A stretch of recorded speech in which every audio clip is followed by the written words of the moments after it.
નવસારીમાં ધર્માંતરણને લઈને missionaries active થયા છે. એક શાળાની શિક્ષિકાના વિડીયોએ વિવાદ છેડ્યો છે. નવસારીમાં ફરી વટલાવવાની પ્રવૃત્તિએ માથું ઊંચક્યું છે. મિશનરીઝ ધર્માંતરણને લઈને એક્ટિવ થયાનો આક્ષેપ લગાવાયો છે અને તેની પાછળનું કારણ છે 7 ડે સ્કૂલના શિક્ષિકાનો વાયરલ થયેલ વિડીયો. વિડીયોમાં 7 ડે શાળાની શિક્ષિકા સરિતા નાસ્કર બાળકો સામે અંધશ્રદ્ધા ભરેલી ખ્રિસ્તી વિધિ કરાવતી અને હિન્દુ દેવી દેવતાઓ વિરુદ્ધ બોલતી દેખાય છે. જોકે આ વિડીયો વાયરલ થયા બાદ આ શિક્ષિકાએ માફી પણ માંગી લીધી હતી. हमारे घराने ने जो भी हिंदू देवताओं को वाचा बांधी थी, हम उस वाचा को यीशु के नाम से तोड़ देते। વિડીયો સામે આવ્યા બાદ વિશ્વ હિન્દુ પરિષદે આ શિક્ષિકાઓ સામે કડક કાર્યવાહી કરવાની અપીલ કરી છે. સુરતમાં લવ જેહાદનું ભૂત ફરી ધૂણ્યું છે. યુસુફ મંડપવાળા નામના એક શખ્સે કમલસિંહ નામ કરીને યુવતીને ફસાવ્યાના આરોપ લાગ્યા છે, જેને લઈને પોલીસ દોડતી થઈ છે. સુરતમાં લવ જેહાદના કેસમાં પોલીસે તપાસનો ધમધમાટ શરૂ કર્યો છે. યુસુફ મંડપવાલા નામના પરિણીત વ્યક્તિએ કમલસિંહ બનીને કુંવારી મહિલાને ફસાવી અને તેની સાથે શારીરિક સંબંધો બાંધ્યા હતા અને મહિલાનો ગર્ભપાત પણ કરાવ્યો હતો. મહિલાના નામેથી લોન લઈ મોપેડની ખરીદી પણ કરી હતી. જો કે ચોંકાવનારી વાત એ છે કે આ કેસમાં પતિની હરકતોથી પત્નીને પણ ખબર પડી અને એટલે જ રાંદેર પોલીસે બંને પતિ પત્નીને પોલીસ ચોપડે આરોપી બનાવ્યા છે. મહિલાના કહેવા પ્રમાણે બંને ખૂબ લાંબા સમય સુધી સાથે હતા. યુવતીને લવ જેહાદમાં ફસાવનાર યુસુફ યુવતીના વિડીયો અને ફોટો વાયરલ કરવાની ધમકી પણ આપી રહ્યો હતો. લીંબડી સબ જેલના કેદીના જન્મદિવસની ઉજવણીનો વિડીયો હાલ સોશિયલ મીડિયામાં વાયરલ થઈ રહ્યો છે. લીંબડી સબ જેલના કેદીએ સબ જેલની અંદર જ જન્મદિવસની ઉજવણી કરી અને વિડીયો વાયરલ કરી દીધો. દેવેન્દ્ર બોરિયાના કેદીના સોશિયલ મીડિયા પ્લેટફોર્મ પર વિડીયો વાયરલ થયો છે. પરિણામે સબ જેલમાં પ્રતિબંધિત વસ્તુઓ કેવી રીતે અને કોના દ્વારા પહોંચાડવામાં આવી છે તે સૌથી મોટો સવાલ ઉઠી રહ્યો છે. વાયરલ વિડીયો કેટલો જૂનો અને કોના દ્વારા વાયરલ કરવામાં આવ્યો છે તે દિશામાં તપાસ હાથ ધરવામાં આવી છે. થોડા દિવસ પહેલા જ મોરબીની જેલમાંથી પણ એક કેદીએ દારૂ પીતા લાઈવ કર્યું હતું અને વધુ એક વખત કેદીનો વિડીયો સામે આવ્યો છે. જો કે સંદેશ ન્યૂઝ આ વાયરલ વિડીયોનું પુષ્ટિ નથી કરતું. કેદીના જેલના આ વાયરલ થયેલા વિડીયોને લઈને જેલ પ્રશાસનની કામગીરી ઉપર પણ સવાલો ઉઠી રહ્યા છે. વિદેશમાં બેઠા બેઠા સરકારી પગાર લેતા વધુ એક શિક્ષકને સસ્પેન્ડ કરવામાં આવ્યા છે. સુરતના અમરોલીની સરકારી શાળાનો આચાર્ય જે દુબઈમાં વેપાર કરતા હતા અને તંત્રને જાણ કર્યા વગર જ દુબઈમાં કેટલાય મહિનાઓથી રહેતા હતા, તેની સામે હવે કાર્યવાહી કરવામાં આવી છે. સુરતના શિક્ષક સંજય પટેલને સસ્પેન્ડ કરવામાં આવ્યા છે. શિક્ષણ મંત્રી પ્રફુલ્લ પાનસેરિયાએ નિવેદન આપતા કહ્યું કે તેમણે પોતાના સ્વાર્થ માટે આ પ્રકારનું કૃત્ય કર્યું છે. રજાનો પગાર લીધો હશે તો તે પણ વસૂલાશે. આવા શિક્ષકોને બરતરફ કરવા માટે પણ આદેશ આપ્યા છે. વિદેશ જતા આવા તમામ શિક્ષકો સામે કાર્યવાહી કરવામાં આવી છે. આચાર્યએ અમદાવાદ અપહરણની ફરિયાદ નોંધાવી હતી. પોતે શાળાનું કામ છોડી દુબઈમાં વેપાર કરતો હતો. ગુજરાતમાં આવા શિક્ષકોનો રાફડો ફાટ્યો છે, જેઓ પગાર લે છે શિક્ષણનો, પરંતુ શિક્ષણનું કામ જ નથી કરતા અને ભોગવે છે બાળકો.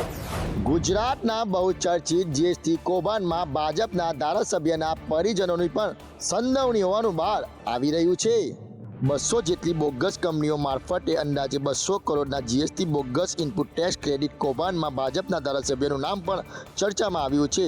તાલાલાના ધારાસભ્ય ભગા બારડના પરિજનોની આ જીએસટી કૌભાંડમાં સંડોવણી સામે આવી છે. ધારાસભ્યના પુત્ર અને ભત્રીજાની સંડોવણી સામે આવી છે. રાજકોટમાં કૌભાંડ મુદ્દે વધુ એક ફરિયાદ નોંધાઈ છે. ફરિયાદમાં આર્યન એસોસિએટની સંડોવણી દેખાતા રાજકોટ પોલીસ અજોટા ગામ પહોંચી હતી, પણ ભગા બારડના પુત્ર અજય બારડ અને ભત્રીજા વિજય બારડ રમેશ બારડ ભૂગર્ભમાં ઉતરી ગયા છે. ભગા બારડ સૌરાષ્ટ્રના કંડાવર નેતા છે અને જીએસટી કૌભાંડમાં તેમના પરિજનોની સંડોવણી બહાર આવતા ચર્ચાએ જોર પકડ્યું છે. 6000 કરોડનું ફુલેકું ફેરવનાર, હજારો રોકાણકારોને રડાવનાર મહાકૌભાંડી ભૂપેન્દ્રસિંહ ઝાલા સામે કાયદાનો ગાડીઓ કસાયો છે. મોંઘીદાટ ગાડીઓ સીઆઈડી ક્રાઇમે જપ્ત કરી છે. મહાકૌભાંડના મહાઠગ ભૂપેન્દ્રસિંહ ઝાલા સામે સીઆઈડી ક્રાઇમે કડક કાર્યવાહી હાથ ધરી છે. આલિશાન બંગલા અને મોંઘીદાટ ગાડીઓના શોખીન કૌભાંડી ભૂપેન્દ્રસિંહ ઝાલાના હિંમતનગરના અડપોદરામાં આવેલા ઘરે સીઆઈડી ક્રાઇમની ટીમ પહોંચી હતી, જ્યાં ઝાલાનગરમાં મોંઘીદાટ ગાડીઓ જપ્ત કરવામાં આવી છે. જો કે બીજી તરફ કૌભાંડી ભૂપેન્દ્રસિંહ ઝાલા હજુ પણ પોલીસ પકડથી દૂર છે.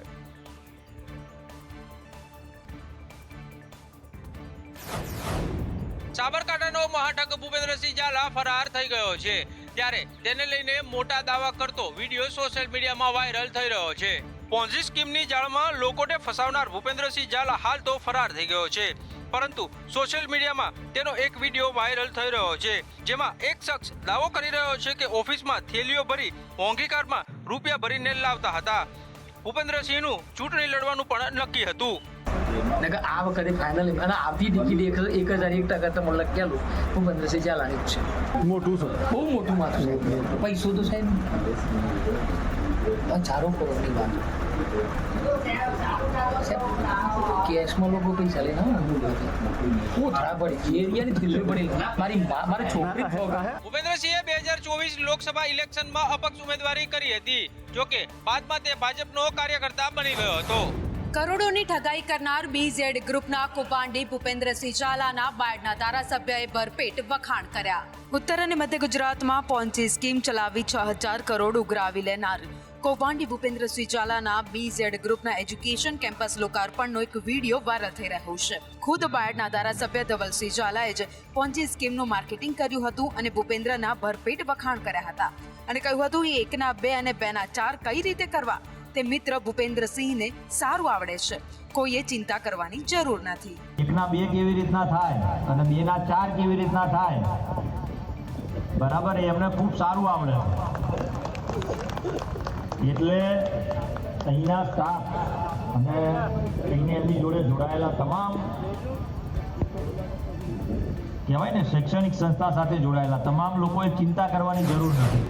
લોકોના હૃદય ચીરી અને લાખો રૂપિયા પાડતા ખ્યાતિકાંડના આરોપીઓ એટલે કે ચિરાગ રાજપૂત અને તેના 5 સાગરીતોને લઈ અને ક્રાઇમ બ્રાન્ચની ટીમ ખ્યાતિ હોસ્પિટલ પહોંચી.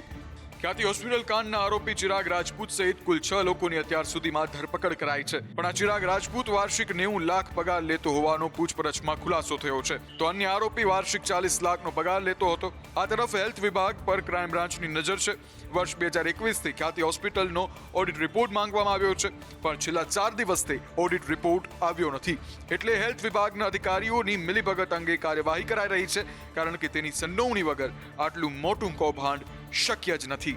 ખ્યાતિકાંડના 6 આરોપીઓ તો ઝડપાયા છે, પણ આ ખ્યાતિ હોસ્પિટલનો માલિક ખુદ પોતે ફરાર છે અને તે સિવાય અન્ય 2 લોકો પણ ફરાર છે.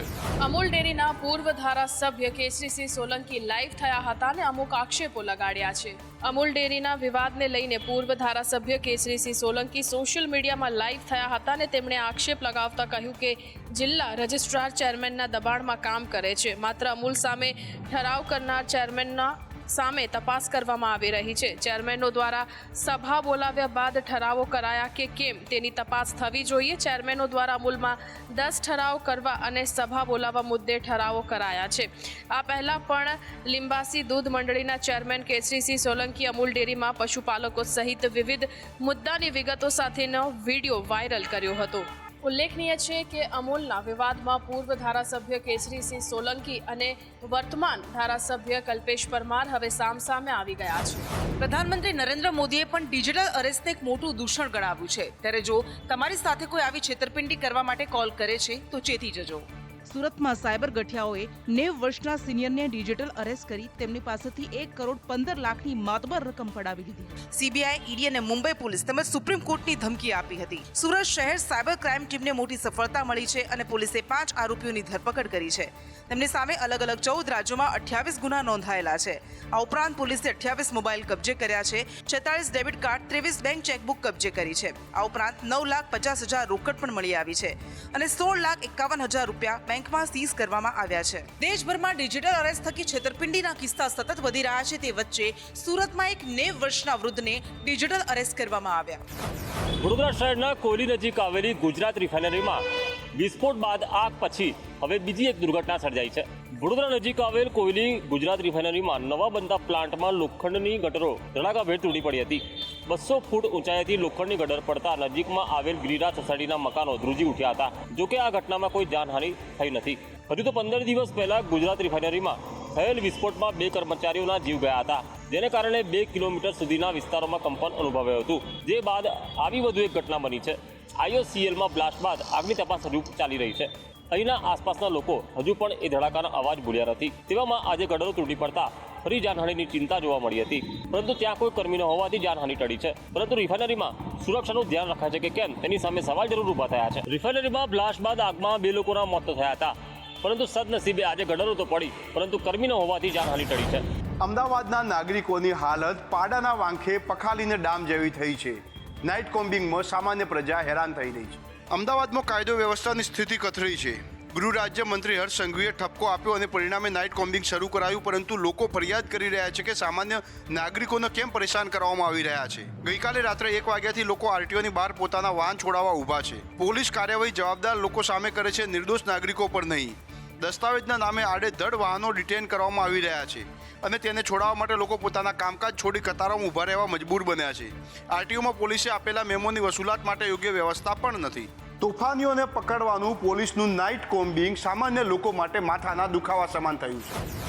અમદાવાદમાં 3થી વધુ વખત ટ્રાફિક નિયમોનો ભંગ કર્યો હોય તેવા હજારો લોકોના લાયસન્સ હવે સસ્પેન્ડ કરાશે.